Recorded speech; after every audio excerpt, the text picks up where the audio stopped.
வணக்கம். இந்த சம் பாருங்கள். ஆல்கஹால் 20% உள்ள 5 லிட்டர் திரவ கலவையோடு 1 லிட்டர் தண்ணீர் சேர்க்கப்படுகிறது. புதிய கலவையில் ஆல்கஹால் எத்தனை சதவீதம் உள்ளது? இந்த கொஸ்டினில் 2 விஷயம் உங்களுக்கு தெரியுதான்னு டெஸ்ட் பண்ணுறாங்க.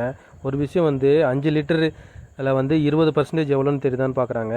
ரெண்டாவது விஷயம் பார்த்தீங்கன்னா, ஒரு திரவ கலவையில் 2 பொருள் இருக்குது, அதோட பர்சன்டேஜ் எவ்வளோன்னு உங்களுக்கு கண்டுபிடிக்க தெரியுதான்னு பார்க்குறாங்க. அதில் ஃபஸ்ட்டு விஷயம் பார்த்தீங்கன்னா, 5 லிட்டரில் 20% பார்த்தீங்கன்னா 1 லிட்டருங்க. ரெண்டாவது பார்ட்டு பார்த்தீங்கன்னா 5 லிட்டர் இருக்குதுங்க, அதோட 1 லிட்டர் சேர்த்துறாங்க, மொத்தம் 6 லிட்டர் ஆகிடுது. அப்போ 6 லிட்டரில் 1 லிட்டர் எத்தனை பர்சன்டேஜ்னு கண்டுபிடிக்கணுங்க. அதுக்கு இன்ட்டு 100 போட்டுருங்க. இப்போ பார்த்தீங்கன்னா இந்த 3 ஜீரோக்கு இந்த 3 ஜீரோ போயிடுச்சுன்னா இதில் 100/6ங்க. 100 6ஆல் டிவைட் பண்ணிங்கன்னா 16 4/6 வருங்க. அது 2 ஆச்சுன்னா 2/3ங்க. 16 2/3 ஏ ஆன்சருங்க.